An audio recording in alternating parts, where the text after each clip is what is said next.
జ్ఞానం గురించి మనం ఆలోచిద్దాం. జ్ఞానం ఏమండి, ఈ భూమి మీద పుట్టిన ప్రతి ఒక్కరిలో ఎంతో కొంత జ్ఞానం ఉంటుంది. ఒకసారి ఈ భూమి మీద పుట్టిన వారిని పక్కన పెట్టి బైబిల్ గురించి మనం ఆలోచిద్దాం. బైబిల్లో జ్ఞానం అన్న పదం వినగానే ఇద్దరు మనకు గుర్తొస్తారు. మొదటగా ఎవరు గుర్తొస్తారండి? సొలొమోను. సొలొమోను కంటే గొప్పవాడు ఆయన ఉన్నాడు. ఆయన పేరు యేసుక్రీస్తు వారు. యేసుక్రీస్తు వారికి దేవుని శక్తి, దేవుని జ్ఞానం, జ్ఞానానికి పర్యాయ పదం అంటూ ఏదైనా ఉందంటే ఫస్ట్ మనము యేసుక్రీస్తు చెప్పవచ్చు. ముల్లోకానికి ఆయన ముల్లోకంలో కలిపితే ఆయన ముల్లోకంలోనూ జ్ఞానవంతుడు. కానీ సొలొమోను గురించి మనం ఈరోజు ఆలోచిస్తాం. సొలొమోను గారు ఈ లోకంలో జ్ఞానవంతుడు ఎవరైనా ఉన్నాడంటే ఈ భూమి మీద పుట్టిన వ్యక్తులలో జ్ఞానవంతుడు ఎవరా అని కనుక మనం ఆలోచిస్తే బైబిల్ గ్రంథంలో ఒక వ్యక్తి ఉన్నాడు. ఆయన ఎవరు? సొలొమోను గారు. సొలొమోను గారు మనం ఆలోచిస్తే బైబిల్ మాత్రమే కాదండి, బైబిల్ని పక్కన పెట్టి మన దగ్గర ఉన్న స్మార్ట్ ఫోన్ లో గూగుల్లోకి వెళ్ళి who is the wisest man in the world అంటే భూలోకం మీద ఇంతవరకు పుట్టిన వారిలో కానివ్వండి, ఇక మీద పుట్టబోయే వారిలో కానివ్వండి, జ్ఞానవంతుడు ఎవరా అని మనం గూగుల్ అడిగితే వచ్చే ఆన్సర్ ఏంటో తెలుసా? కింగ్ సొలొమోన్. ఎందుకు ఈయన ఇంత జ్ఞానవంతుడు అయ్యాడు? ఎలా ఈయన జ్ఞానాన్ని సంపాదించుకోగలిగాడు అని కనుక మనం చూస్తే, దేవుడు ఒకనొక రోజు దావీదు గారి మరణం తర్వాత సొలొమోను గారిని ఎన్నుకున్నాడు, రాజుగా ఎన్నుకున్నాడు. సొలొమోను గారిని ఎన్నుకున్న తర్వాత ఒకరోజు దేవుడు, మన యెహోవా తండ్రి అయిన దేవుడు సొలొమోను గారికి ప్రత్యక్షమవుతాడు. కళ్ళు ప్రత్యక్షమయ్యి ఆయనతో అడుగుతాడు, నా కుమారుడైన సొలొమోనా, ఇదిగో నీ తండ్రి మరణించాడయ్యా, నీకు రాజుగా పట్టాభిషేకం చేయిస్తున్నా. ఇటువంటి సందర్భంలో నీకేం కావాలి? నీకు డబ్బు కావాలా, లేకపోతే నీకు దీర్ఘ ఆయువు కావాలా, మరణం లేకుండా ఎక్కువ కాలం బతకాలనుకుంటున్నావా, లేకపోతే నీ యొక్క శత్రువు యొక్క మరణం నీకు కావాలా? ఏది కావాలి? అడుగయ్యా సొలొమోను, అడుగు అని మన తండ్రి అయిన దేవుడు సొలొమోను గారికి స్వప్నంలో ప్రత్యక్షమై ఇలాంటి ఒక ఆఫర్ ఇస్తున్నాడు. అదే సమయంలో మనం కనుక ఉంటే మనం ఏం అడిగి ఉంటామండి? ఆ సమయంలో మనం కానీ తండ్రి అయిన దేవుడు మనకు ప్రత్యక్షమయ్యి ఇలా ఒక ఆఫర్ ఇస్తున్నాడు అనుకోండి, నువ్వు ఏం కావాలో కోరుకో, నేను నీకు ఇచ్చేస్తాను అనేటటువంటి ఒక ఆఫర్ ఇస్తే మనం ఏం కోరుకుంటాము? నాకు ఈ భూమి మీద ఉన్న అన్ని ఆస్తులతో నాకు ఇచ్చేయి, డబ్బులు ఇచ్చేయి, ఈ అలా పొలాలన్నీ నాకు ఇచ్చేయి, లేకపోతే విరోధి ఎవరైనా మరణం ఉంటే అది నాకు ఇచ్చేయి అని మనం కోరుకుంటాం. కానీ అతడు ఎంత జ్ఞానంతో, ఎంత చాకచక్యంగా ఏం అడుగుతున్నాడు చూడండి మన దేవుణ్ణి. 3వ అధ్యాయం మొదటి రాజుల గ్రంథము 3వ అధ్యాయము 7వ వచనం.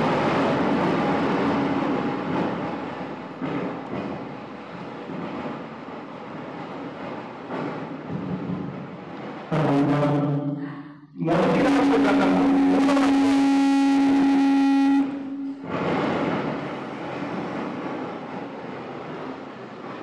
అధ్యాయము 7వ వచనం. ఏమని అడుగుతున్నాడు చూడండి సొలొమోను గారు తన తండ్రిని, నా దేవా యెహోవా, నీవు నా తండ్రి అయిన దావీదుకు బదులుగా నీ దాసుడైన నన్ను రాజుగా నియమించి ఉన్నావు. అయితే నేను చిన్న పిల్లవాడినయ్యా, నేను బాలుడను, కార్యములు జరుపుటకు నాకు బుద్ధి చాలదు. నీ దాసుడమైన నేను నీవు కోరుకున్న జనుల మధ్య ఉన్నాను, వారు విస్తరించి ఉన్నందున వారిని లెక్క పట్టుటయు తనిఖీ చేయటం అసాధ్యము. ఇంత గొప్పదైన నీ జనము న్యాయము తీర్చగలవాడు ఎవడు?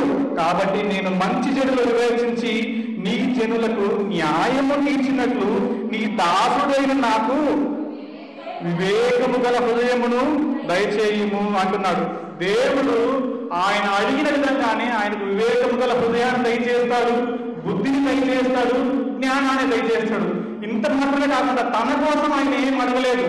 ఆ జనాన్ని పరిపాలించడానికి కేవలం జ్ఞానం అడిగాడు కాబట్టి దానితో పాటు ఐశ్వర్యాన్ని కూడా దయచేస్తాడండి సొలొమోను గారికి. ఇది సొలొమోను గారికి దేవుడు దయచేస్తున్న విధానం. ఇకపోతే సొలొమోను గారు ఇక్కడ జ్ఞానాన్ని పొందుకున్నాడు అని మనం ఎలా చెప్పగలం? అంటే బైబిల్ ఎక్కడైనా ఆయన జ్ఞానాన్ని ప్రదర్శించడానికి ఏమైనా అవకాశం దొరికిందా? అని కనుక మనం ఆలోచిస్తే ఆ అధ్యాయంలోనే కింద వచనం మనం చూడగలిగితే ఆ 3వ అధ్యాయం 16వ వచనంలో ఒక సందర్భం మనకు కనబడుతుంది. ఏంటి ఆ సందర్భం అంటే చదువుకొని చెప్తాను. ఇద్దరు వేశ్యలు మనకు కనబడతారు. ఇద్దరు వేశ్యలు కనబడి ఏమని చేస్తున్నారంటే వాళ్ళిద్దరికీ బిడ్డ పుడతారు. ఇద్దరు వేశ్యలకి ఒక్కొక్కరికి ఒక్కొక్క బిడ్డ పుడతారు. పుట్టిన తర్వాత మొదటి ఆమెకి పుట్టి 3 రోజుల తర్వాత రెండో ఆమెకి బిడ్డ పుడుతుంది. ఇది ఇలా ఉండగా ఒక రోజు వీళ్ళు ఏం చేస్తున్నారంటే ఇంట్లో నిద్రపోతున్నారు. ఒక ఆమె బిడ్డ మీద పడి ఆ బిడ్డను చనిపోతుంది.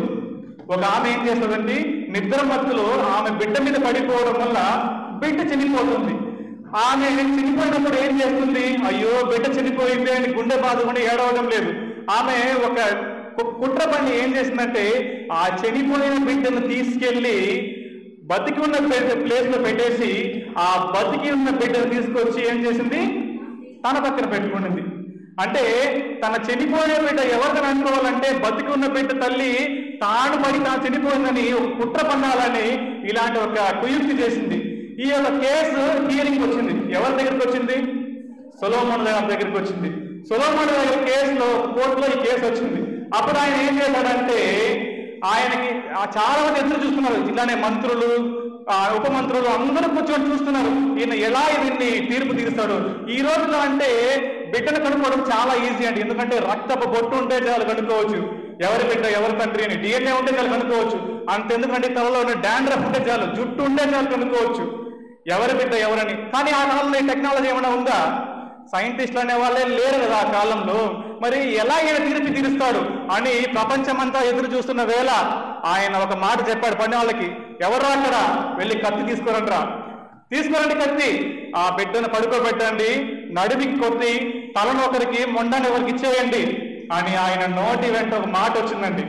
పడుకోబెట్టి నరికి తలని ఒక ఆమెకి మొండాన్ని ఒక ఆమెకి ఇచ్చేయండి అని ఆయన వెంట మాట రాగానే అప్పుడు నిజమైన తల్లి, నిజమైన బతికి ఉన్న బిడ్డ తల్లి ఏమని ఏడ్చిందో తెలుసా?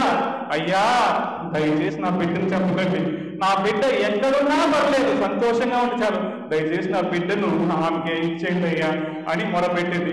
ఇంకొక ఆమె అంటే చనిపోయిన బిడ్డ తల్లి ఏమని చెప్పింది, ఎస్ రాజా నువ్వు చెప్పింది కరెక్టే, అలానే చెయ్యి, నరికే, ఆయనకి సగం ఆమెకి సగం నాకు సగం ఇచ్చేయి అని చెప్పడం మనం చూస్తుంటాం. ఆ తర్వాత రాజు జ్ఞానంతో ఏం చేశాడంటే మొదటగా ఎవరైతే ఆమె నుంచి వేడుకున్నారో ఇదిగో ఆమెకే ఇచ్చేయని చెప్పితో ఆమె నిజమైన తల్లి అని గ్రహించి ఆ బిడ్డను మొదటగా అడిగిన ఆమెకి ఇచ్చడం చూస్తున్నాం. ఇక్కడ ఈ జ్ఞానానికి చూసి ఇశ్రాయేలీలందరూ భయాందోళన గురయ్యారు. అంటే జ్ఞానానికి హ్యాట్స్ ఆఫ్ చేసి చప్పట్లతో మారుమొలిపోయింది ఆ రోజు ఆ సమాజం. ఇలా సొలొమోను గారి జ్ఞానాన్ని మనకు ఒక పరీక్ష పెడితే ఆ జ్ఞానంలో ఆయన ఎలా చాకచక్యంగా వ్యవహరించాడో ఇది కేవలం బైబిల్లో మాత్రమే కాదండి, 3వ క్లాస్ స్కూల్ పాఠాల్లో కూడా ఈ యొక్క స్టోరీ అనేది మనం ఉండడం చూస్తుంటాం. ఇది ఇలా ఉండగా ఇది జ్ఞానాన్ని గురించి మనం ఆలోచిస్తున్నాం.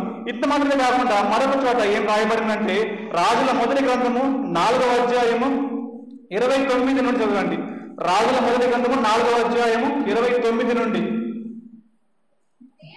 దేవుడు జ్ఞానమును బుద్ధిని వర్ణింప శక్యము కాని వివేచన గల మనస్సును సొలొమోను ప్రయత్నించిన కనుక సొలొమోనుకు కలిగిన జ్ఞానము తూర్పు దేశస్తుల జ్ఞానము కంటేను ఐగుప్తీయుల జ్ఞానము కంటేను అధికమై ఉండేను. అంటే ఆ కాలంలో తూర్పు దేశపు జ్ఞానం అంటే వాళ్ళకే జ్ఞానం అనేది ఎక్కువగా ఉండేదట. అలాంటి వారి కంటే కూడా ఈయనకి జ్ఞానాన్ని దేవుడు ఎక్కువగా ఇచ్చాడట. అంటే ఆయనకి ముందున్న వారిలో కానీ ఆయన తర్వాత పుట్టబోయే వారిలో కానీ ఎవరికి లేనటువంటి జ్ఞానాన్ని దేవుడు ఆయనకి ఇచ్చాడు. ఆయనకి జ్ఞానానికి ఒక పరీక్ష పెట్టి అందులో ఫస్ట్ క్లాస్ లో పాస్ అయ్యాడు సొలొమోను గారు. ఇకపోతే ఆయన ఒక రచనా శైలి ఎలా ఉంది, ఆయన ఏమైనా రాశాడా, పుస్తకాలు ఏమైనా రాశాడా అని కనుక మనం ఆలోచిస్తే అదే అధ్యాయం 4వ అధ్యాయం 32వ వచనం చూడండి. 32వ వచనం, అతడు 3000 సామెతలు చెప్పెను, 1500 కీర్తనలు రచించెను. 3000 సామెతల. మనకి ఒకసారి సామెతల బుక్ మనం తీస్తే 850 సామెతలు మనకు కనబడతాయి. మరి 3000 అంటున్నాడు అని మిగతా సామెతలు ఎక్కడికి వెళ్ళాయి? కీర్తనలో మనం చూసినట్లయితే సొలొమోను గారు రాసిన కీర్తనలు కేవలం రెండు బైబిల్లో కనపడతాయి. 72వ కీర్తన, 127వ కీర్తన. ఈ రెండే మన బైబిల్లో కనపడతాయి. మిగతావన్నీ ఎక్కడికి వెళ్ళిపోయాయంటే దేవుడు వాటిని మనకు చెప్పాలనుకోవట్లేదు కాబట్టి దేవుడు వాటిని మనకు బయలుపరచలేదు. ఇవి చాలా మన పరలోకానికి వెళ్ళడానికి, ఇవి నేర్చుకుంటే చాలు అని ఇంపార్టెంట్ క్వశ్చన్స్ ఎలా మనకు టీచర్ టిక్ పెట్టిస్తుందో అలా ఇంపార్టెంట్ అయిన సామెతలను మాత్రము, ఇంపార్టెంట్ అయిన కీర్తనలను మాత్రము ఇక్కడ దేవుడు మనకు టిక్ కొట్టి మనకు బైబిల్లో పొందుపరచడం జరిగింది. ఇది జ్ఞానానికి ఉదాహరణ. ఆయన రచనా శైలి, ఆయన చెప్తున్న ఒక్క సామెత చూస్తే నిజంగా అండి చాలా అద్భుతంగా ఉంటుందండి. ఆయన చెప్పే సామెతలలో ప్రతిదీ కూడా మనిషిని మార్చే విధంగా, మనిషిని ఎంత ఉన్నత స్థితిలో ఎలా తీసుకెళ్లాలో ప్రతి సామెత మనం చదువుతున్నప్పుడు అర్థమవుతుంది. ఇక ఆయన జ్ఞానం గురించి మనం ఆలోచించాము, ఆయన రచనా శైలి గురించి మనం ఆలోచించాము. ఇకపోతే ఆయనకున్న ఆస్తి, సొలొమోను గారికి ఎంత ఆస్తి ఉందయ్యా, ఎంత ఆస్తి ఉంటుంది అని కనుక మనం బైబిల్ని అడిగితే ఒకసారి మొదటి రాజుల గ్రంథము, ఒక నిమిషం అండి, దాని ముందు ఒక మాట చెప్తాను. మనమందరం కూడా నీళ్లు ఏ గ్లాసు తాగుతామండి? మనమందరం కూడా నీళ్లు ఏ గ్లాసు తాగుతాము? స్టీల్ గ్లాసు తాగుతాం. ఇక్కడ ఎవరైనా బంగారం గ్లాసులో నీళ్లు తాగిన ఉన్నారా? పోనీ వెండి గ్లాసులో నీళ్లు తాగిన ఉన్నారా? బంగారం గ్లాసులు కానీ వెండి గ్లాసులు కానీ నీళ్లు తాగిన వాళ్ళు ఎవరైనా ఉన్నారా ఇక్కడ? అలా చూస్తే నాకేం అర్థం కావట్లేదు. ఉన్నారా లేదా? ఉన్నారేమో బహుశా. లేదు. కానీ ఒకసారి ఒక గ్లాస్ నీళ్లు సొలొమోను గారి పెదాలను తాకాలంటే అది ఖచ్చితంగా బంగారం అయి ఉండాలని బైబిల్ వాక్యం సెలవిస్తుంది. రాజుల మొదటి గ్రంథము 10వ అధ్యాయము 21వ వచనం. రాజుల మొదటి గ్రంథము 10వ అధ్యాయము 21వ వచనం. మరియు రాజైన సొలొమోను పాన పాత్రలు, అంటే నీళ్లు తాగడానికి ఉపయోగించే పాత్రలు బంగారమునై ఉండేను. అంటే ఆయన నీళ్లు తాగాలంటే గ్లాస్ దేంతో రెడీ అయి ఉండాలి? బంగారంతో ఉండాలి. ఒకవేళ వెండితో ఉంటే ఏం చేస్తాడు? వెండితో ఉంటే తాగుతాడా? చదవండి కింద. లెబానోను అరణ్యపు మందిరపు పాత్రలను బంగారపువే, వెండిది ఒక్కటి లేదు. చదవండి. సొలొమోను దినములలో వెండి ఎన్నికకు రాలేదు. అంటే ఆ రోజుల్లో వెండి అంటే చాలా చీప్ అనమాట. ఇప్పుడు మనం వెళుతూ ఉంటే ఒక వెండి గులుసు మనకు కనబడితే మనం ఏం చేస్తామండి? ఇటు చూస్తాం. ఎవరు చూడకపోతే ఏం చేస్తాం? ఎత్తి జోబు వేసుకుంటాం. కానీ ఆ రోజులో వెండి కనబడిందా తీసి డస్ట్బిన్ వేసేయండిరా, ఇది ఏడికి పనికిరాదు అనేటటువంటి అంత గొప్ప ఆస్తి పడినండి ఎవరు? సొలొమోను గారు. ఇకపోతే ఆయన ఆస్తి గురించి, ఆయన తాగే దాని గురించి మనం ఆలోచిస్తాం. ఇకపోతే ఆయన దగ్గర ఎంత గోల్డ్ ఉంది? మన దగ్గర ఇక్కడ కేజీ బంగారం ఉందా అండి? కేజీ బంగారం, పోనీ అరకిలో. మన దగ్గర మించిపోతే ఎంత ఉంటుంది బంగారం? గ్రాముల్లో ఉంటుంది, అబ్బబ్బా అంటే సవరంలో ఉంటుంది. కానీ ఆయన దగ్గర ఎంత బంగారం ఉందో అదే మొదటి రాజుల గ్రంథము 4వ అధ్యాయము 14వ వచనం. మొదటి రాజుల గ్రంథము 4వ అధ్యాయము 14వ వచనం. ఏటేటా సొలొమోనుకు బంగారము 1332 మణుగులు ఎత్తు. మొదటి రాజుల గ్రంథము 10వ అధ్యాయము 14వ వచనం. ఏటేటా సొలొమోనుకు వచ్చు బంగారము 1332 మణుగులు ఎత్తు. ఈ మణుగుల లెక్కంతా మనకు అర్థం కాదండి. ఈ మణుగుల లెక్క మనకు అర్థం కాదు. దాన్ని కిలోలకు మార్చేద్దామా ఒకసారి? 1332 మణుగులు అని చెప్పబడింది. ఒక్క మణుగు అంటే ఎంత? ఒక మణుగుని మనము తూచాలో వేయాలంటే 1 మణుగు = 40 కేజీలు. అంటే 1332 1332 మణుగులు ఇంటూ 40 కొడితే ఎంత వస్తుంది? 53,280 కిలోల బంగారం. ఇవన్నీ అతడు సంవత్సరం మొత్తం, ఒక సంవత్సరానికి 53,280 కిలోల బంగారము ఒక సంవత్సరానికి మాత్రమే. అంటే ఎంతటి ధనవంతుడు ఒకసారి ఆలోచించండి. ఏమండి, సొలొమోను గారు మొత్తం 40 సంవత్సరాలు పరిపాలించాడు.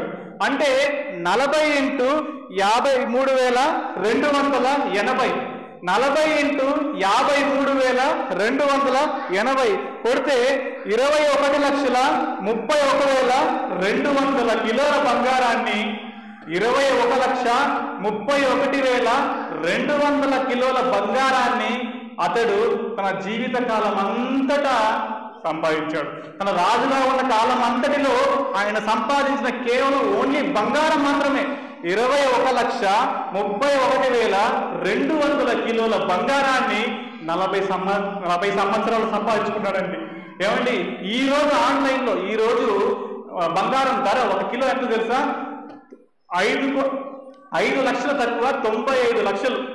95 లక్షలు 1 కిలో బంగారం గల. ఇలా మనము ఆయన 40 సంవత్సరాలు ఆయన సంపాదించిన బంగారాన్ని మనకి ఇంటూ చేస్తే 21,31,200 ఈ బంగారాన్ని మనం కనుక ఇంటూ చేస్తే అది మనకు అందదండి. అది ఒక శాస్త్రవేత్తలు ఏం చెప్తున్నారంటే మనకి ఈ రోజు ఉన్న కాలంలో నెంబర్ 1 ధనవంతుడు ఎవరు తెలుసా? Elon Musk. పేరు వింటారా? Elon Musk. నెంబర్ 2 ధనవంతుడు ఎవరు తెలుసా? Jeff Bezos. ఈ జెఫ్ బెజోస్ మనకు తెలిసిన వాడే. ఎందుకంటే మనం అందరం కూడా ఆన్లైన్లో ఆర్డర్ పెట్టే వాళ్ళమే, అవునా కదా? ఆన్లైన్లో ఆర్డర్ పెట్టని వాళ్ళు ఎవరైనా ఉన్నారా ఇక్కడ? ఆన్లైన్లో ఆర్డర్ పెట్టిన వాళ్ళు ఎవరైనా ఉన్నారా? ప్రతి వారు ఆన్లైన్ ఆర్డర్ పెట్టే వాళ్ళే. అమెజాన్ యాప్ తెలుసా అందరికీ? ఈ అమెజాన్ యాప్ యొక్క ఫౌండర్ ఎవరంటే ఈ రెండో వ్యక్తి, ఈ ఎలాన్ మస్క్ ఉన్నాడు కదా. 54 ఎలాన్ మస్కులు కలిస్తే ఒక్క సొలొమోను యొక్క ఆస్తి దగ్గరికి రావచ్చు. 54 మంది ఎలాన్ మస్కులు కాబట్టి వాళ్ళు కలిస్తే మాత్రమే ఒక్క సొలొమోను దగ్గర ఉన్న బంగారానికి ఈక్వల్ అవ్వగలరు. అంత సంపాదించాడండి ఎవరు? సొలొమోను గారు. ఇక ఆస్తి గురించి పక్కన పెడతాం, జ్ఞానం గురించి పక్కన పెడతాం, బంగారం గురించి పక్కన పెడతాం, ఆయన తినే తిండి గురించి ఆలోచిద్దాం.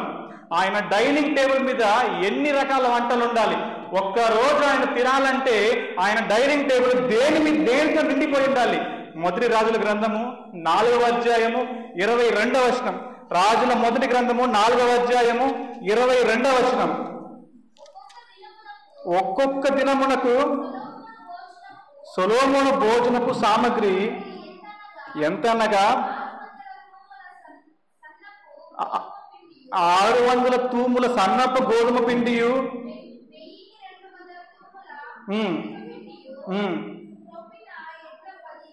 10 ఎడ్లు, విడి ఎడ్లు 20, 100 గొర్రెలను, ఇవియుగాక ఎర్రదుబ్బలు, దుబ్బలు, జింకలు, కొవ్విన బాతులు తేబడిను. ఇవన్నీ మనం ఆయన లైఫ్ లాంగ్ తినేది కాదు. ఆయన ఒక్కరోజు తినే తిండి 100 గొర్రెలట. 100 గొర్రెలట. ఇంకా పిండి గురించి ఆలోచిస్తే ఇంకా ఈ ఓన్లీ ఐటమ్స్ మాత్రమే, దీంట్లో వేసుకునే కూరగాయల గురించి ఇక్కడ రాయబడలేదు. ఇన్ని ఒక రోజు ఆయన తినాలంటే ఎంత ఖర్చు చేస్తున్నాడు చూడండి. ఆయన తినే తిండి విషయంలో కానీ, ఆయనకున్న ఆస్తి విషయంలో కానీ, ఆయన దగ్గర ఉన్న బంగారం విషయంలో కానీ, ఆయనకున్న జ్ఞానం విషయంలో కానీ ఆయన్ను సమతూగే వారు ఎవరన్నా ఉన్నారా భూమి మీద? ఆనాడే కాదు, ఈనాడు కూడా ఆయనతో సమతూగేవాడు ఎవడు లేదు. అది చెప్తున్నా కదా, world number 1 richest man Elon Musk. 54 మంది ఎలాన్ మస్క్ 54 రెట్లు పెంచితే గానీ ఆయన ఆస్తిని సొలొమోను గారిని టచ్ చేయడానికి ఆయన కాదు. అంతటి ఒక ఆస్తిపరుడు, అంతటి ఒక వ్యక్తి. ఇవన్నీ పక్కన పెట్టండి, ఇవన్నీ మనిషికి ఉండాల్సిందే. కాకపోతే ఆయన భక్తి గురించి ఆలోచించారు మనం. ఇవన్నీ లోక సంబంధమైనవి, ఒక రోజు అర్థమైపోయేవి. ఆయనకు దేవుడి మీద ఉన్న భక్తి గురించి మనం ఆలోచించాలి. మెయిన్గా ఆ భక్తి గురించి మనం ఆలోచించిన ప్రియులారా, ఆయనకి దేవుడి పట్ల ఎంత భక్తి ఉందో ఒకసారి మీరు జాగ్రత్తగా వినండి. ఇప్పుడు మనం అందరము ఏదో ఒకసారి ఇల్లు కట్టుకున్న వాళ్ళమే, కనీసం ఇల్లు కట్టడమైనా చూసిన వాళ్ళమే. ఏమండి, ఇల్లు కట్టేటప్పుడు ఆ యొక్క స్థలంలో శబ్దాలు వస్తాయా రావా? ఎన్నో శబ్దాలండి. ఇటుకలు కొట్టడం, ఇక మేస్త్రి గమనుంటారా, ఏదో ఒకటి మాట్లాడుతూ ఉంటారు, అవునా కదా? సిమెంట్ కలపడము, ఇసుక వేయడము, ఆ పారలు ఎత్తడము, తీసుకెళ్ళడము, ఆ కర్రలు కింద పారేయడము, అంతా జరుగుతుందా లేదా? నేను కొత్తగా చెప్తున్నానా? ఖచ్చితంగా ఇవన్నీ ఒక ఇల్లు కట్టేటప్పుడు సౌండ్స్ అనేవి ఖచ్చితంగా వస్తాయి. 2 ముగ్గురు కాదు, 10 మంది కట్టినా, ఎంతమంది కట్టినా కానీ, ముగ్గురున్నా కానీ ఖచ్చితంగా సౌండ్స్ అనేవి మనకు వినబడతాయి ఇల్లు కట్టేటప్పుడు, అవునా కాదా? ఇది మీరు మనసులో పెట్టుకోండి. ఆయన భక్తి గురించి నేను మీకు ఎక్స్ప్లెయిన్ చేస్తాను. ఇంకో విషయం వచ్చి, మనము గోడ కడుతున్నాం అనుకోండి, ఒక గోడ కడుతూ మనం వెళ్తున్నాం. వెళుతూ వెళుతూ వెళుతూ వెళుతూ చివరిలో గ్యాప్ వచ్చింది. ఆ గ్యాప్ లో మనము ఇంత పెద్ద రాయిని పెట్టగలం, కానీ అక్కడ ఉన్నది ఇంత పెద్ద రాయి ఉందనుకోండి, ఇంత పెద్ద రాయిని ఆ గ్యాప్ లో మనం పెట్టగలం, ఇటుక రాయిని పెట్టగలము. కానీ ఇంత పెద్ద గ్యాప్ ఉందనుకోండి, అప్పుడు మనం ఏం చేస్తామండి? ఏం చేద్దాము? గట్టిగా చెప్పండి, అర్థం కాలేదు నాకు. అర్థమవుతుందని చెప్పేది నేను. గ్యాప్ ఏమో ఇంతే ఉంది, కానీ ఇంత పెద్ద రాయి మన చేతిలో ఉంది. ఇప్పుడు ఏం చేస్తాము? ఇప్పుడు ఆ రాయిని ఏం చేస్తాము? పగలగొట్టి ఆ గ్యాప్ లో పెట్టి మనం ప్యాక్ చేస్తాం. ఇది మనమందరికి తెలిసిన విషయం. కాకపోతే సొలొమోను గారు ఒక వింతైన ఒక విషయం చేస్తున్నాడు. ఏం చేస్తున్నాడు సొలొమోను గారు? చూద్దాం ఒకసారి. సొలొమోను గారు ఏం చేస్తున్నాడు? మొదటి రాజుల గ్రంథము 6వ అధ్యాయము, మొదటి రాజుల గ్రంథము 6వ అధ్యాయము 7వ వచనం. అయితే మందిరము కట్టు సమయమున అది ముందుగా సిద్ధపరచి తెచ్చిన రాళ్లతో కట్టబడిను. అంటే ఆయన ఒక మందిరాన్ని కట్టాలంటే ఆ రాయి ఎప్పుడు సిద్ధపడాలంట? ముందుగా సిద్ధపడాలంట. అంటే అక్కడికి వచ్చినాక టప్ మని కొట్టి పెట్టేసేది లాగా ఉండకూడదు. ఒకవేళ నువ్వు కొట్టాలంటే ఎక్కడో దూరంగా తీసుకెళ్ళి కొట్టేసి మళ్ళీ తీసుకురావాలంట సిద్ధపరిచి. ఇంకా చదవండి, కిందికి చదవండి.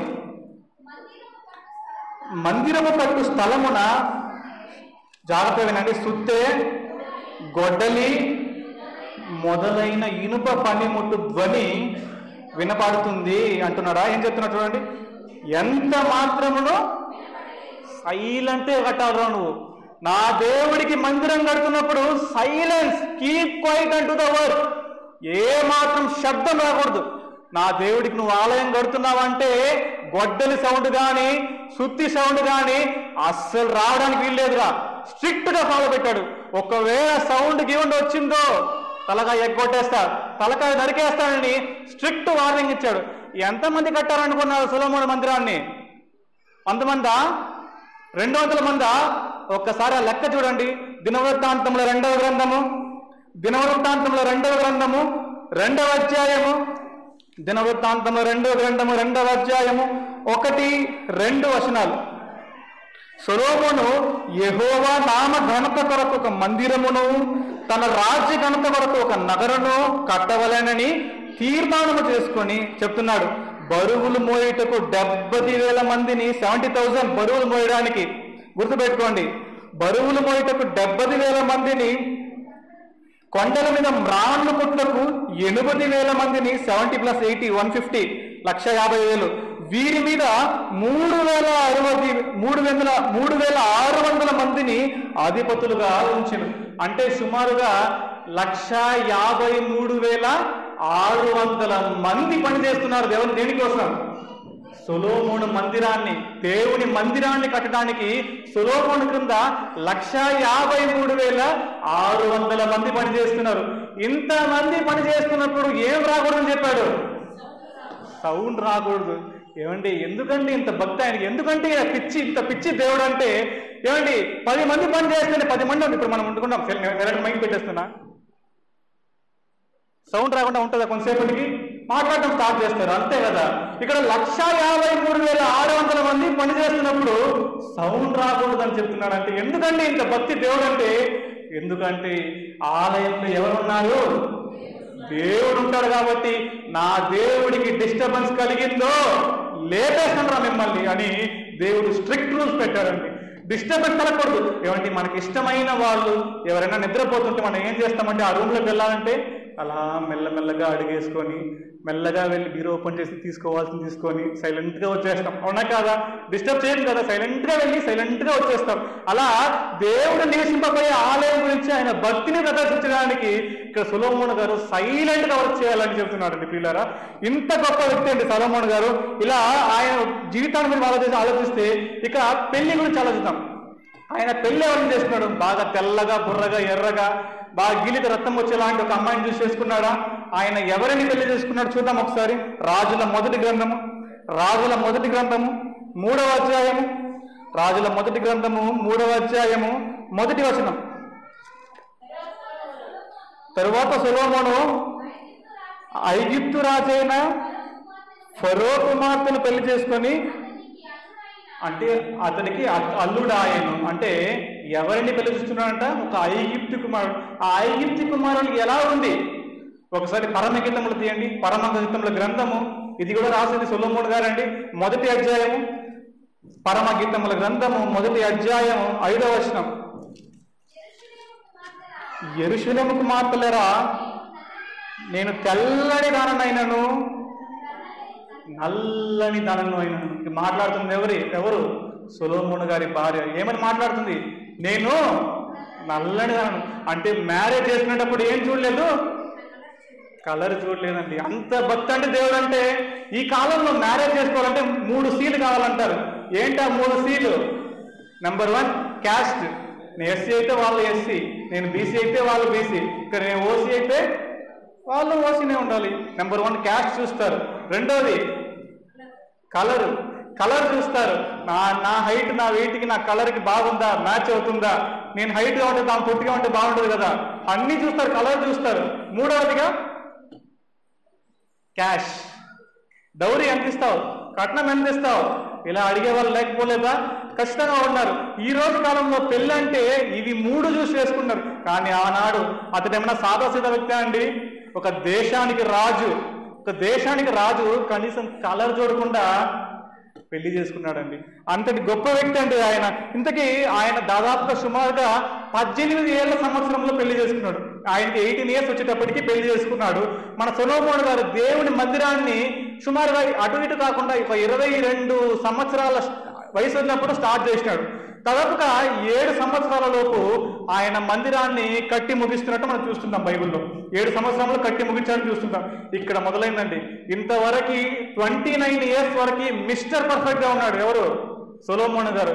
ఏ పాపములు పడకుండా ఒక్క భార్య కలిగి దేవుడికి ప్రతిరోజు నా వందనాలు చేస్తూ, దేవుడికి ప్రతిరోజు ప్రార్థనలు చేస్తూ, దేవుడితో ప్రతిరోజు అన్యోన్య సహవాసం కలిగి ప్రతిరోజు జీవిస్తున్నాడు. ఎప్పటి వరకు? 29 సంవత్సరాల వరకు. 29 సంవత్సరాలు ఎప్పుడు అయిందో అక్కడ మొదలైందండి. పెద్ద రచ్చ వచ్చి పడింది. పెద్ద ఒక పిడుగు లాంటిది వచ్చి ఆయన నెత్తిన పడింది. ఏంటని మనం ఆలోచిస్తే ప్రియులారా, 29 సంవత్సరాలకి ఆయన మందిరాన్ని కట్టి ముగించేశారు. ఆయన ముగించిన తర్వాత ఇప్పుడు మనం కూడా ఇల్లు కట్టుకుంటామండి. ఇల్లు కట్టేసిన కూడా ఏం చేస్తాము? సాధారణంగా గృహప్రవేశం. ఆయన కట్టింది సాదాసీలు ఇల్లు కాదు కదా, పెద్ద బంగారంతో గోపురం నుండి కింద టైల్స్ వరకు మొత్తం బంగారాన్ని వేసినాడు. ఇక దాన్ని ఓపెనింగ్ చేయాలంటే అందరినీ పిలవాలా వద్దా? పెద్ద పెద్ద వాళ్ళు, పెద్ద పెద్ద రాజులు, పెద్ద పెద్ద పట్టణాలలో ఉన్న ప్రతి రాజుకి ఇక వెళ్ళి ఇన్విటేషన్ ఇవ్వాలి. ఇన్విటేషన్ ఇవ్వాలంటే అందరినీ వెళ్ళి ఈయనే పిలవాలి, లేకపోతే పంపిస్తే సరిపోతుందా? ఈయనే పిలవాలని అందరినీ వెళ్ళాడు. ఇక వెళ్ళిన చోటంతా ఒక్కొక్క అకౌంట్ ఓపెన్ చేసినాడు మనోడు. వెళ్ళిన చోటంతా ఏం చేసినాడు? ఒక్కొక్క అకౌంట్ ఓపెన్ చేసినాడు. అకౌంట్ అంటే ఏం అర్థమవుతుందా మీకు? వెళ్ళిన చోటంతా ఒక్కొక్క అకౌంట్ ఓపెన్ చేసినాడంటే ఏమైనా అర్థమవుతుందా మీకు? అంటే ఇప్పుడు ఒక రాజు దగ్గరికి వెళ్తాడు అనుకోండి, ఒక పట్టణంలో ఉన్న ఒక రాజు దగ్గరికి వెళ్తాడు. ఆ రాజు దగ్గరికి వెళ్ళిన తర్వాత అక్కడ రండి రాజు గారు కూర్చోండి, ఆ పట్టణం యొక్క రాజు రిసీవ్ చేసుకొని సొలొమోను గారిని కూర్చోబెడతారు. కూర్చోబెట్టిన తర్వాత ఆ పట్టణపు రాజు వాళ్ళ కూతురికి ఆర్డర్ ఇస్తాడు. అమ్మా, ఇదిగో రాజుగారు వచ్చారు, గ్లాస్ వైన్ పట్టుకురమ్మా అంటే గ్లాస్ ద్రాక్షరసం పట్టుకురమ్మా. అక్కడ ద్రాక్షరసం ఫేమస్ కాబట్టి గ్లాస్ ద్రాక్షరసం పట్టుకురమ్మా అంటాడు. ఆమె కూడా అలా వేసుకొని అలా ద్రాక్షరసం పట్టుకొని ఇలా వస్తుంది. ఆమెను చూసేవాడు, ఇష్టపడేవాడు, పెళ్లి సంబంధం మాట్లాడుకునేవాడు, వచ్చేసేవాడు. ఇలా ఇంకో చోటికి వెళ్తాడు. అక్కడికి వెళ్ళినప్పుడు సేమ్ రాజుగారిని కలిసినప్పుడు వెంటరాజు గారు కూర్చోని చెప్పేవాడు. కూర్చున్న తర్వాత అమ్మా, ఇదో రాజుగారు సొలొమోను గారు వచ్చారమ్మా, జ్ఞానవంతుడు, ఆమెకు గ్లాస్ ద్రాక్షరసం పట్టుకురమ్మా అంటే గ్లాస్ ద్రాక్షరసం పట్టుకొచ్చేది. ఆమెను చూసేవాడు, ఆమెను చూసి ఆమెను ఇష్టపడేవాడు, ఆమెతో పెళ్లి సంబంధం మాట్లాడుకుని వచ్చేవాడు. ఇలా ఒకరు కాదు కదా, ఇద్దరు కాదు కదా, 100 కాదు కదా, 200 కాదు కదా, ఎంతమంది చేసుకున్నాడు అనుకున్నారు? ఎంతమంది చేసుకున్నారు సొలొమోను గారు? ఎంతమందిని చేసుకున్నారండి? తెలీదా? 300. Wrong answer. మొదటి రాజుల గ్రంథము 11వ అధ్యాయము, మొదటి రాజుల గ్రంథము 11వ అధ్యాయము 2, 3 వచనాలు. మొదటి రాజుల గ్రంథము 11వ అధ్యాయము 2, 3 వచనాలు. కామాతురత కలవాడై వారిని ఉంచుకొనుచు వచ్చును. Right, next. అతనికి 700 మంది రాజకుమార్తెలైన భార్యలను. అక్కడితో ఆపాడా? ఇంకా చదవండి. 300 మంది ఉపపత్నులను ఉండిరి. 700 + 300 మొత్తం ఎంత లెక్క? 1000 మందిని చేసుకున్నాడండి. ఏమంటే నాకు అర్థం కాని విషయం ఏంటంటే 1000 మంది పేదలు గుర్తుపెట్టుకున్నాడండి ఈయన. డౌట్ వస్తుంది ఎప్పుడన్నా మీకు? 200 మంది 300 మంది ఉంటేనే మన పేర్లు గుర్తుంటుంది. 1000 మందిని చేసుకున్నాడు, 1000 మంది పేదలు గుర్తుపెట్టుకున్నాడండి. పెద్ద జ్ఞానవంతుడని అనుకున్నాం కానీ ఇంతటి వాడని మనకు తెలియకుండా పోయింది కనుక 29 వరకు బాగానే ఉన్నాడు. ఆ తర్వాత జరుగుతున్న సంఘటనలు, ఆ తర్వాత సాతాను గారు అతన్ని ఎలా చిక్కించాడు చూడండి. 1000 మందిని చేసుకున్నాడు. ఏమండి, ఒకవేళ ఒక భార్యను చూసి ఈ రోజు చూస్తాడంటే మరొకసారి ఆ భార్యను చూడడానికి ఆయనకి 3 సంవత్సరాలు పట్టేదండి. అంతే కదా. మొదటి సంవత్సరం భార్యను చూస్తాడంటే కొంచెం గడ్డం నల్లగా ఉంటుంది. వచ్చేసారి అదే భార్యను కావాలంటే గడ్డం లైట్గా తెల్లబడుతుంది. ఆ వచ్చే సంవత్సరం చూడాలంటే తల జుట్టు తెల్లబడుతుంది. ఆ తర్వాత జుట్టు రాలిపోతుంది. ఇలా ఆ తర్వాత కర్ర పట్టుకునేవాడేమో. ఇలా ఒక్కొక్కసారి ఒక్కొక్క భార్యను చూడడానికి 3 సంవత్సరాలు గ్యాప్ తీసుకుంటే ఆయన 1000 మందిని ఎలా చేసుకుంటాడు అంత ఆలోచించండి. ఇలా చేసుకోవడం తప్పే కానీ చేసుకునేసినాడు. చేసుకున్న తర్వాత ఏమన్నా దేవుడిని అంతకు ముందున్న భక్తిని కాపాడుకున్నాడా అంటే అది కూడా లేదండి. సామెతలలో దాదాపుగా 200 సార్ల పైన జార స్త్రీ దగ్గరికి వెళ్ళొద్దురా, పరాయి స్త్రీని చూడొద్దురా, పరాయి స్త్రీ జోలికి వెళ్ళొద్దురా, పరాయి భార్యను ఆశించొద్దురా అని చెప్పిన అదే సొలొమోను గారు ఈరోజు 1000 మంది భార్యను చేసుకున్నాడండి. 1000 మంది భార్యను కామాంతరంతో చేసుకున్నట్టు మనకు వాక్యం తెలియజేస్తుంది. వాళ్ళు ఏమైనా గమనం ఉన్నారా? వాళ్ళు ఏం చేసినారు? వాళ్ళు దొరికిందిరా ఛాన్స్ అని ఆడుకున్నారు. ఆయనతో ఫుట్బాల్ ఆడుకున్నారు సొలొమోనుని. ఎలా ఆడుకున్నారు? ఫస్ట్ ఒక దగ్గర వెళ్ళేవారు, ఫస్ట్ భార్య దగ్గరికి. ఏమే చెప్పండి సొలొమోను గారు, నిజంగా నన్ను లవ్ చేస్తున్నావా అండి అని అడిగేది. Yes my dear love, I love you అనేవాడు. అయితే నా కోసం నువ్వు చేస్తారా? చెప్పు నా డియర్, చెప్పు నేను చేస్తాను, నువ్వేం చెప్పినా నేను చేస్తాను, I love you so much అనేవాడు. అయితే వచ్చి నా దేవుడికి మొక్కు, నా దేవతకి ధూపమే అని ఫుట్బాల్ ఆడేస్తున్నాడండి. అలా 1 కాదు కదా, 2 కాదు కదా. చూడండి అదే అధ్యాయం 4వ వచనం. సొలొమోను వృద్ధుడైనప్పుడు అతని భార్యలో అతని హృదయమును ఇతర దేవతల తట్టు విప్పగా అతని తండ్రి అయిన దావీదు హృదయం వలె అతని హృదయము దేవుడైన యెహోవా ఎడల యథార్థము కాకపోయేను. సొలొమోను ఏ దేవతలకు మొక్కాడో కింద చెబుతున్నాడండి. అంటే దేవుని బొత్తిగా పక్కన పెట్టేశాడండి. ఏమండి, ఆజ్ఞలలో మొట్టమొదటి ఆజ్ఞ ఏంటి? ఆకాశం మీద భూమి మీద కానీ నేను తప్ప వేరే దేవుడు ఉండకూడదు. అంటే నువ్వు నాకు మాత్రం మొక్కాలి, నన్ను మాత్రమే సేవించాలని దేవుడు మొదటి ఆజ్ఞగా పెడితే ఫస్ట్ ఆజ్ఞను దాటేశాడు. దేనివల్ల? భార్యల వల్ల. భార్యల వల్ల మొదటి ఆజ్ఞను దాటేశాడు. ఇకపోతే పరాయి స్త్రీ జోలికి వెళ్ళొద్దు అంటే అది ఎలానో దాటేశాడు. ఒకరిద్దరు కాదు కదా, మనోడు ఏకంగా 1000 మంది చేసుకున్నాడు. దానికి మన దగ్గర తెలిసిపోయిన ఆన్సరే. ఆయన ఎలాంటి పాపం పడిపోయినాడు. సామెతలు చదువుతుంటే అండి ఎంత సీరియస్ చెప్తున్నాం అంటే ప్రతిదానికి అట్లే కొట్టినట్టు చెప్తాడండి. తల్లిదండ్రుల మాటలు వినాలి, బుద్ధిగా బతకండి, బుద్ధి లేనివాడు జ్ఞానం లేనివాడు అంటాడు. అంత సీరియస్ చెప్తున్నాడు. ఇకపోతే చివరికి మందు కూడా అలవాటు అయిపోయాడండి. మందు గురించి ఆయన ఏం చెప్తాడు చూడండి ఒకసారి. సామెతల గ్రంథము 20వ అధ్యాయము, సామెతల గ్రంథము 20వ అధ్యాయము 1వ వచనం. ద్రాక్షారసం వెక్కిరింపుల పారుచేయును, మద్యము అల్లరి పుట్టించును, దాని వశమైన వారందరూ అండర్లైన్ చేసుకున్నమాట జ్ఞానము లేనివారు. అంటే మద్యం తాగేడు ఎవడంట? జ్ఞానము లేనివాడు. ఈ మాటలు చెప్పింది ఎవరు? సొలొమోను గారు చెప్పారు. చెప్పిన ఇతను ఏం చేస్తున్నాడో చూడండి. ప్రసంగి గ్రంథము 2వ అధ్యాయము 3-4 వచనాలు. ప్రసంగి గ్రంథము 2వ అధ్యాయము 3-4 వచనాలు. నా మనస్సు ఇంకను జ్ఞానం అనుసరించుచుండగా ఆకాశముకు తాను బతుకాలమంతయు మనుషులు ఏమి చేసి మేలుడవయంతులో చూడవలనని తలచి నా దేహమును ద్రాక్షారసము చేత సంతోషపరచుకుంటున్నాడు. అక్కడేమో నువ్వు జ్ఞానం లేనివాడు, నువ్వు మందు తాగితే నీకు జ్ఞానం లేదురా అని సీరియస్ గా చెప్తున్నా సొలొమోను గారు. ఇక్కడ ఏం చేస్తున్నాడు? వచ్చి ఆయన మనసులో ద్రాక్షారసం తాగాలని కోరిక పుడుతుంది. సరే ఏదో కొట్లో ఉన్నాడు, ఉంది, తెచ్చుకుని ఒకరోజు తాగేసి వదిలేశాడు అనుకుందాం కాసేపు. కింద చదవండి ఏం చెప్తున్నాడు.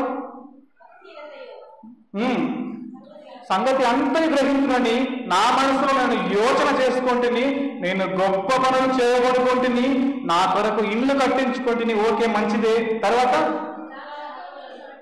ఏకంగా ప్రొడక్షన్ ఫ్యాక్టరీ పెట్టేశాడండి, మందు ఫ్యాక్టరీ. ఎవరో మందు తాగొద్దురా అని వార్నింగ్ ఇచ్చిన వాడు ఏం చేశాడంట, ఫ్యాక్టరీ పెట్టి, వైన్ షాప్ పెట్టి, వైన్ ప్రొడక్షన్ చేయడానికి ఒక పెద్ద తోట నాటి చేశాడండి. ఎందుకంటే దిగజేరిపోయాడు. ఆయన మనకి స్టార్టింగ్ లో చూస్తే ఆయన లాంటి భక్తి పడుతున్నాడా?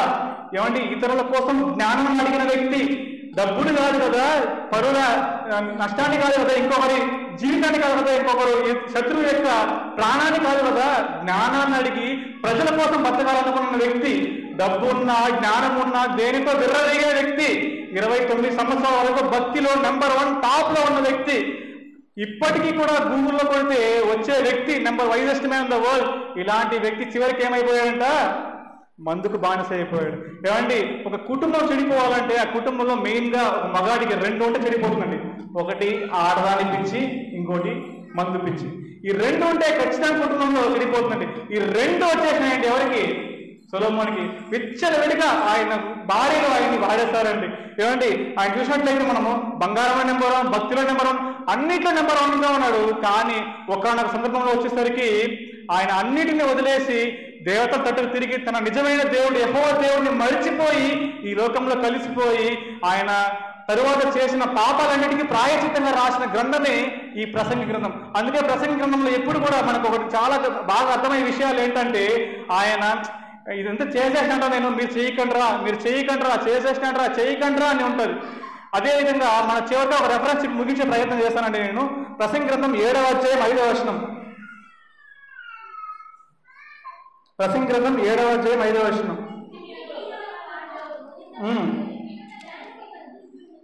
జ్ఞానుల గద్దింపు వినుట మేలు అంటాడు. ఇంకో మంచి మాట ఉంటుందండి, రెఫరెన్స్ మర్చిపోయాను, చూస్తే మళ్ళీ చెప్తాను. కింద ఉంటుంది 8వ వచనం, కార్యారంభము కంటే కార్యాంతము మేలు. అంటే సొలొమోను గారి జీవితం మనం చూసినట్లయితే స్టార్టింగ్ అద్భుతంగా ఉంది. జ్ఞానాన్ని అడిగాడు, జ్ఞానాన్ని పొందుకున్నాడు, డబ్బును అడగలేదు కానీ దేవుడే అది అనుగ్రహించాడు. దేవుని వరకు మందిరాన్ని కట్టాలనుకున్నాడు, అద్భుతంగా కట్టాడు, బంగారంతో టాప్ టు బాటం. ప్రతిదీ కూడా హైలైట్ టాప్ లో ఉండిపోయాడు.